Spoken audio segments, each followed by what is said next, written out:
Check.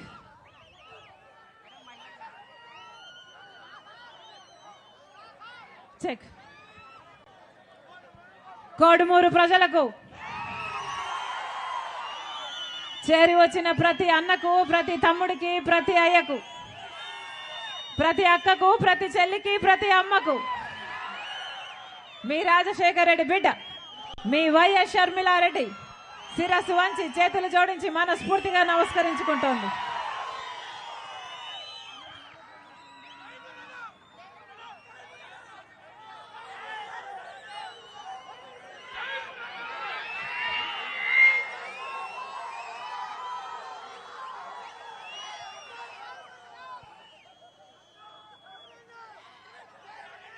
మళ్ళీ ఎన్నికలు వచ్చేసాయి, మళ్ళీ ఎన్నికలు వచ్చేసాయి అన్నా. 5 ఏళ్ళు అయిపోయింది, మళ్ళీ ఎన్నికలు వచ్చాయి. ఎంత ఇస్తామంటున్నారు? 5,000. 5,000?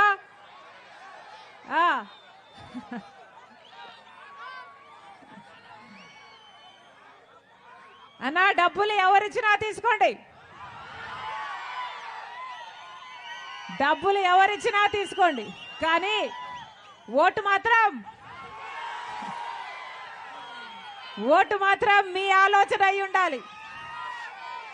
మీ మనస్సాక్షి ఎవరికి చెప్తే వాళ్లకు ఓటు వేయండి, మంచి వాళ్లకు ఓటు వేయండి. మంచి వాళ్లకు ఓటు వేయకపోతే మీ భవిష్యత్తు రాసిచ్చడమే కాదు, మీ బిడ్డల భవిష్యత్తును కూడా రాసిచ్చినట్టే. మంచి ఓటు వేయకపోతే చరిత్ర క్షమించదన్నా. ఇప్పటికే బిడ్డలకు ఉద్యోగాలు రావటం లేదు, ఇప్పటికే చిన్న చిన్న ఉద్యోగాలు చేసుకుంటున్న బిడ్డలు ఎంతమంది వలసలు పోతున్నారు. ఆఖరికి మన రాష్ట్రము అసలు యువతే లేని రాష్ట్రంగా తయారైపోతుంది.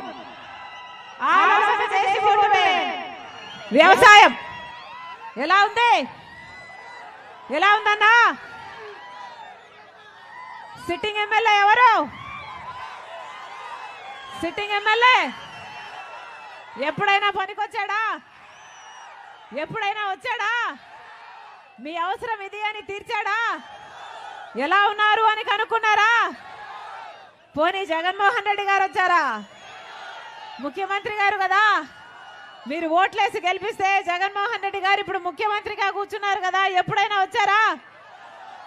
ఏం చెప్పారు? ఇలాగే 5 సంవత్సరాల క్రితం జగన్మోహన్ రెడ్డి గారు వచ్చి ఎన్ని వాగ్దానాలు చేశాడు. గుండ్రేవల ప్రాజెక్టు రాజశేఖర రెడ్డి గారు తలపెట్టిన ప్రాజెక్టు కదా, రాజశేఖర రెడ్డి గారు ఉంటే అది పూర్తయిపోవును కదా, 1,00,000 ఎకరాలకు నీళ్లు వచ్చును కదా. జగన్మోహన్ రెడ్డి గారు ఇలాగే మైకు పట్టుకొని 5 సంవత్సరాల కింద ఏం చెప్పారు?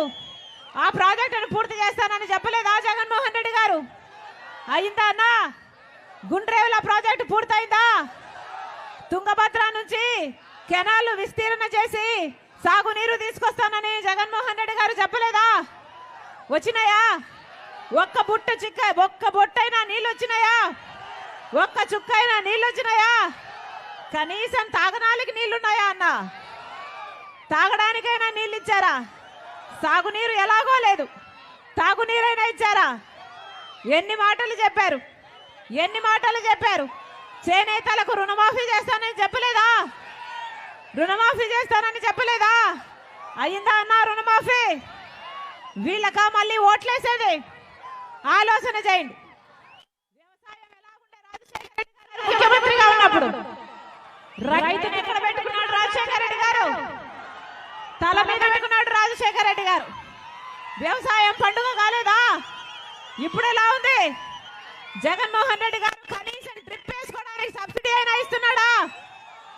పంట నష్టపోతే పంట నష్టపరిహారం ఇస్తున్నాడా? మద్దతు ధర ఇస్తున్నాడా? రైతులు మొత్తం అప్పులు పాలైపోలేదా? అప్పు లేని రైతున్నాడా అన్న? ఏమన్నా అప్పు లేని రైతున్నాడా? రాజశేఖర రెడ్డి గారి ఆశయాలను నిలబెట్టేది ఏం చెప్పారు జగన్మోహన్ రెడ్డి గారు? 5 సంవత్సరాల క్రితం ఇలాగే మైకు పట్టుకొని 3,000 కోట్లతో నేను ఒక ధర స్థిరీకరణ నిధి ఏర్పాటు చేస్తాను, రైతన్న వాడు అసలు పంట నష్టానికి అమ్ముకునే అవసరమే ఉండదని చెప్పలేదా జగన్మోహన్ రెడ్డి గారు? పెట్టారా అన్న? ఒక్క సంవత్సరమైనా 3,000 కోట్ల స్థిరీకరణ నిధి కోసం పక్కన పెట్టాడా జగన్మోహన్ రెడ్డి గారు? ఒక్క సంవత్సరం కూడా పెట్టలేదు. ఇంకా ఏం చెప్పాడు? 4,000 కోట్లతో 4,000 కోట్ల ప్రతి సంవత్సరం పక్కన పెడతాను, రైతన్న వాడు పంట నష్టపోతే దాంట్లో నుంచి పంట నష్టపరిహారం ఇస్తాను అని జగన్మోహన్ రెడ్డి గారు చెప్పలేదా? ఒక్క సంవత్సరమైనా 4,000 కోట్లు పక్కన పెట్టారా? పంట నష్టపోతే ఇదిగో పంట నష్టమని ఒక్క రైతుకైనా ఇచ్చారా? ఇచ్చారన్నా పంట నష్ట పరిహారం? వీళ్ళ రాజశేఖర రెడ్డి గారి ఆశయాలను నిలబెట్టేది, వీళ్ళు కాదన్నా రాజశేఖర రెడ్డి గారి ఆశయాలను నిలబెట్టేది. యువతను ఎలా చూస్తున్నాడు రాజశేఖర రెడ్డి గారు? ఆ రోజు బిడ్డలకు ఎన్ని చేశాడు రాజశేఖర రెడ్డి గారు? ఈ రోజు కనీసం బిడ్డలకు ఉద్యోగాలు వస్తున్నాయా? కూలీ నాలి చేసుకుని చదివితే కనీసం బిడ్డలకు ఉద్యోగాలు వస్తున్నాయా? ఏం చెప్పాడు జగన్మోహన్ రెడ్డి గారు? ప్రతి సంవత్సరం జాబ్ క్యాలెండర్ విడుదల చేస్తానని జగన్మోహన్ రెడ్డి గారు చెప్పలేదా? వచ్చిందా? ఒక్క సంవత్సరమైనా జాబ్ క్యాలెండర్ వచ్చిందా? ఏం చెప్పాడు జగన్మోహన్ రెడ్డి గారు? 5 సంవత్సరాల కింద ఇట్లాగే మైకు పట్టుకుని 2,30,000 ఉద్యోగాలు ప్రభుత్వ శాఖల్లో ఖాళీగా ఉన్నాయి, నేను అధికారంలోకి వచ్చిన వెంటనే భర్తీ చేస్తామని చెప్పలేదా? 5 సంవత్సరాల ఎందుకు చేయలేదన్నా? గాడిదలు కాస్తారా ఈ 5 సంవత్సరాలు? గుడ్డి గుర్రాలకు పళ్ళు తోమారా ఈ 5 సంవత్సరాలు? ఈ రోజు వరకు కూడా 1,25,000 ఉద్యోగాలు అలాగే ఖాళీగా ఉన్నాయి. 5 సంవత్సరాల క్రితం జగన్మోహన్ రెడ్డి గారు ఇలాగే మైకు పట్టుకుని 23,000 ఉద్యోగాలు టీచర్ ఉద్యోగాలు ఖాళీగా ఉన్నాయని చెప్పలేదా? నేను అధికారంలోకి వస్తానని భర్తీ చేస్తానని చెప్పలేదా? ఆ రోజు చంద్రబాబు గారు 7,000 ఉద్యోగాలు ఇస్తుంటే సిగ్గులేదా చంద్రబాబు గారు? 23,000 ఉద్యోగాలు ఖాళీగా ఉంటే 7,000 ఎందుకు ఇస్తున్నామని చెప్పలేదా జగన్మోహన్ రెడ్డి గారు? ఈ రోజు మరి అదే జగన్మోహన్ రెడ్డి గారు మెగా డిఎస్సీ ఇస్తానని చెప్పి ఈ రోజు ఒక దగా డిఎస్సీ 6,000 ఉద్యోగాలతో ఎందుకు ఇస్తున్నట్టు జగన్మోహన్ రెడ్డి గారు? ఇది మోసం కాదా? ఇది దగా కాదా? ఆలోచన చేయండి. వీళ్ళు కాదు రాజశేఖర రెడ్డి గారి వారసులు, వీళ్ళు కాదు రాజశేఖర రెడ్డి గారి ఆశయాలను నిలబెట్టేది. రాజశేఖర రెడ్డి గారి హయాంలో ఎలాగుండే? ప్రజలను ఎంత మంది కలిశాడు రాజశేఖర రెడ్డి గారు? ప్రజా దర్బార్లో వేల మంది ప్రజలను ప్రతిరోజు కలిశాడు కదా రాజశేఖర రెడ్డి గారు. జగన్మోహన్ రెడ్డి గారు ఎవరినైనా కలిశారా? కనీసం వాళ్ళ మంత్రులకి ఎమ్మెల్యేలకైనా టైం ఇచ్చాడా? ఎవరు కలవలేదు జగన్మోహన్ రెడ్డి గారు. వీళ్ళ రాజశేఖర రెడ్డి గారి ఆశయాలను నిలబెట్టేది. ఆలోచన చేయండి. మళ్ళీ మళ్ళీ చెప్తున్నాం, ప్రజల గురించి ఆలోచన జగన్మోహన్ రెడ్డి గారికి లేదు అని తేలిపోయింది. ప్రత్యేక హోదా తీసుకొస్తానని జగన్మోహన్ రెడ్డి గారు చెప్పలేదా? బీజేపీ మెడలు వంచి తీసుకొస్తానని జగన్మోహన్ రెడ్డి గారు చెప్పలేదా? ముఖ్యమంత్రి అయి 5 సంవత్సరాలైంది. ఈ 5 ఏళ్లలో ఒక్కసారైనా ప్రత్యేక హోదా ఒక్క నిజమైన ఉద్యమమేనా చేశాడా జగన్మోహన్ రెడ్డి గారు? ఎవరూ పట్టించుకోలేదు. ప్రత్యేక హోదా వస్తే మన రాష్ట్రానికి 5 సంవత్సరాల ప్రత్యేక హోదా వచ్చుంటే ఈ పాటికి ఎంత బాగుపడి మన రాష్ట్రం. 5 సంవత్సరాలలో ఒక్క నిజమైన ఉద్యమం కూడా చేయలేదు జగన్మోహన్ రెడ్డి గారు. వీళ్ళ రాజశేఖర రెడ్డి గారి ఆశయాలను నిలబెట్టేది. మళ్ళీ చెప్తున్నాం, రాజశేఖర రెడ్డి గారు మాట ఇస్తే మాట తప్పేవాడు కాదు, మడమ తిప్పేవాడు కాదు. అలాంటిది జగన్మోహన్ రెడ్డి గారు పూర్తి మద్యపాన నిషేధం చేస్తానని జగన్మోహన్ రెడ్డి గారు ఇలాగే మైకు పట్టుకొని చెప్పలేదా? అయిందా అన్న మద్యపాన నిషేధం? అమ్మా అయిందా మద్యపాన నిషేధం? చేశాడా? ఏం చెప్పాడు? మద్యపాన నిషేధం చేయకపోతే నేను మళ్ళీ ఓట్లు అడగనని చెప్పాడు కదా జగన్మోహన్ రెడ్డి గారు. మరి ఇప్పుడు సిద్ధమని ఎక్కడికి బయలుదేరారని అడుగుతున్నాం. కనీసం కుంభకర్ణుడైనా 6 నెలలు నిద్రపోతాడు, 6 నెలలు పని చేస్తాడు కదా. జగన్మోహన్ రెడ్డి గారు 4.5 సంవత్సరం నిద్రపోయాడు. ఎప్పుడూ ప్రజల ముందుకు రాలేదు. ఇప్పుడు ఎలక్షన్లు వచ్చాయని సిద్ధమని ఇప్పుడు మీ ముందుకు వచ్చాడు. ఇంతకు ముందు ఎప్పుడైనా వచ్చారా? ఇంతకు ముందు ఎప్పుడైనా కనిపించారా? ఇప్పుడు బయలుదేరి వచ్చారు అంటే మీ ఓట్లతో కాకుంటే మిమ్మల్ని ఓట్లేసే యంత్రాలుగా చూడడం కాకపోతే మిమ్మల్ని మనుషుల్లా చూస్తున్నాడా జగన్మోహన్ రెడ్డి గారు?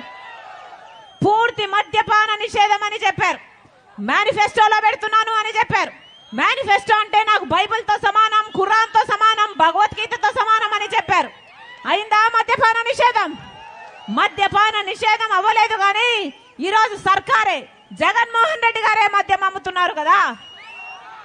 వాళ్ళు ఏది అమ్ముతే అదే కొనాలట. భూమట నాసి రకం మందు వాళ్ళు ఏది అమ్ముతే అదే కొనాలట. ఎంత నాసి రకం మందైనా అదే కొనాలట. భూమట స్పెషల్ స్టేటస్ అట, క్యాపిటల్ అట, డిఎస్సి అట. అయ్యా జగన్మోహన్ రెడ్డి గారు వాగ్దానాలన్నీ ఎక్కడ నిలబెట్టుకున్నారయ్యా అంటే ఎక్కడ? మద్యం షాపులో అన్ని నిలబెట్టుకున్నాం కదమ్మా అన్నట్టుగా ఉంది పరిస్థితి.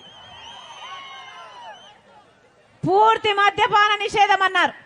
ఈరోజు నాసి రకం మందు తాగి మన రాష్ట్రంలో పక్క రాష్ట్రాల కంటే 25% మంది ఎక్కువ లివరు కిడ్నీలు చెడిపోయి చచ్చిపోతున్నారు. ఎవరైనా పట్టించుకుంటున్నారా? ఎవరైనా పట్టించుకుంటున్నారా? వీళ్ళ రాజశేఖర రెడ్డి గారి ఆశయాలను నిలబెట్టేది. మళ్ళీ చెప్తున్నాం బీజేపీ పార్టీతో చంద్రబాబు గారికి పొత్తుంటే జగన్మోహన్ రెడ్డి గారు అదే మోడీకి తొత్తు. వీళ్ళలో ఏ ఒక్కరికి ప్రజల పక్షాన నిలబడాలని లేదు. బీజేపీతో దోస్తీ కావాలి అంతే. బీజేపీతో దోస్తీ కావాలి అంతే. చంద్రబాబు గారికి బీజేపీ పార్టీ కావాలట, జగన్మోహన్ రెడ్డి గారికి కూడా బీజేపీ పార్టీ కావాలట. మన రాష్ట్రంలో ఇది ఒక ట్రయాంగిల్ లవ్ స్టోరీగా తయారైంది. వాస్తవం కదా? ఒక్కరైనా ఒకసారి ఒకవైపు ప్రతిపక్ష నేతగా చంద్రబాబు ఉన్నారు, ఇంకోవైపు పాలకపక్ష నేతగా జగన్మోహన్ రెడ్డి గారు ఉన్నారు. ఇద్దరిలో ఏ ఒక్కరైనా ఈ 10 సంవత్సరాలలో ప్రత్యేక హోదా గురించి ఒక్క నిజమైన ఉద్యమమైనా చేశాడా? వీళ్ళు ప్రత్యేక హోదాను తాకట్టు పెడితే 10 సంవత్సరాలలో అసలు ప్రత్యేక హోదా అన్న ఊసే లేకుండా పోయింది కదా. ప్రత్యేక హోదా వస్తే ప్రతి నియోజకవర్గంలో ఒక 100 పరిశ్రమలు వస్తాయి. ట్యాక్స్ రాయితీలు ఉంటాయి కాబట్టి 100 పరిశ్రమలు వస్తే ఎంత అభివృద్ధి జరుగుతుంది, మన బిడ్డలకు ఎన్ని ఉద్యోగాలు వస్తాయి. మళ్ళీ చెప్తున్నాం, వీళ్ళకి ఎవరికి ఓటేసినా మళ్ళీ బీజేపీ పార్టీకే పోతుంది. బీజేపీ పార్టీ మనకు ప్రత్యేక హోదా ఇవ్వదు, పోలవరం ప్రాజెక్ట్ ఇవ్వదు, రాజధాని ఇవ్వదు. అలాగే చంద్రబాబు గారైనా జగన్మోహన్ రెడ్డి గారికి ఓటేసినా మళ్ళీ అదే బీజేపీ పార్టీకి ఓటేసినట్టే. రాష్ట్రంలో దేశంలో బీజేపీ అంటే భారతీయ జనతా పార్టీ ఏమో కానీ మన రాష్ట్రంలో మాత్రం బీజేపీ ఎక్కడో లేదన్నా. రాష్ట్రంలో మాత్రం బి అంటే బాబు, జే అంటే జగన్, పి అంటే పవన్. వీళ్ళే, వేరే బీజేపీ అవసరం లేదు. వీళ్ళే బీజేపీ పార్టీ. మళ్ళీ చెప్తున్నాం, ఈసారి ఈ 3 పార్టీలలో ఏ పార్టీకి ఓటేసినా మీ ఓటును డ్రైనేజ్ లో వేసినట్టే. మళ్ళీ చెప్తున్నాం, ఒక్క కాంగ్రెస్ పార్టీ మాత్రమే, హస్తం గుర్తు మాత్రమే ఆభయ హస్తంగా ప్రజల పక్షాన నిలబడే పార్టీ. హస్తం గుర్తు మీద ఓటేయండి, కాంగ్రెస్ పార్టీని గెలిపించండి. 10 సంవత్సరాల ప్రత్యేక హోదా కాంగ్రెస్ పార్టీ తీసుకొస్తుంది. కాంగ్రెస్ పార్టీని గెలిపించండి. రైతులకు 2 లక్షల వరకు రుణమాఫీ చేస్తుంది కాంగ్రెస్ పార్టీ. కాంగ్రెస్ పార్టీని గెలిపించండి. ప్రతి పేదింటికి సంవత్సరానికి 1,00,000 రూపాయలు ఇల్లు గడుపుకోవడానికి ఆ ఇంటి మహిళకి ఇస్తుంది కాంగ్రెస్ పార్టీ. అంటే 5 సంవత్సరాలకి 5 లక్షల రూపాయలు. యువత పక్షాన, బిడ్డల పక్షాన, నిరుపేదల పక్షాన నిలబడే పార్టీ కాంగ్రెస్ పార్టీ. వికలాంగులకు పెన్షన్, వితంతులకు వృద్ధులకు పెన్షన్ 4,000 రూపాయలు, వికలాంగులకు పెన్షన్ 6,000 రూపాయలు ఇస్తుంది కాంగ్రెస్ పార్టీ. ఇల్లు లేని ప్రతి పేద కుటుంబానికి, ఒక పక్క ఇల్లు లేని ప్రతి పేద కుటుంబానికి 5 లక్షలతో పక్కా ఇల్లు కట్టిస్తుంది కాంగ్రెస్ పార్టీ. మీరు ఆశీర్వదించండి, మీరు ఆశీర్వదించండి. కాంగ్రెస్ పార్టీ ఎమ్మెల్యే అభ్యర్థి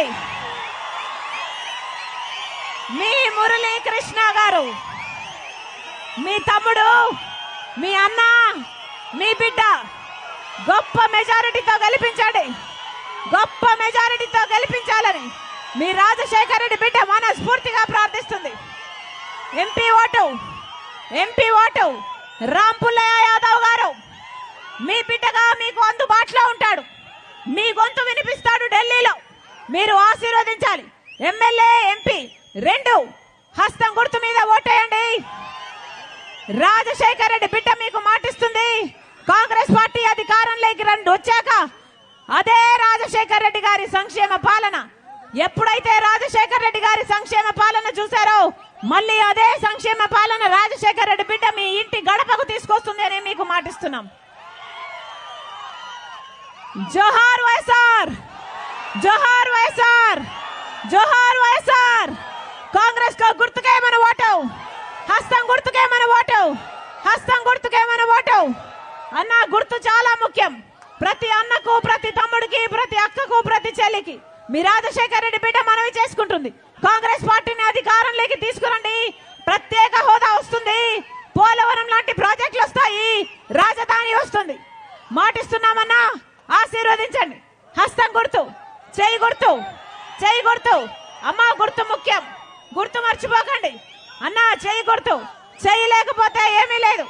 చేయి గుర్తు అన్నా, ఆశీర్వదించండి, ఆశీర్వదించండి.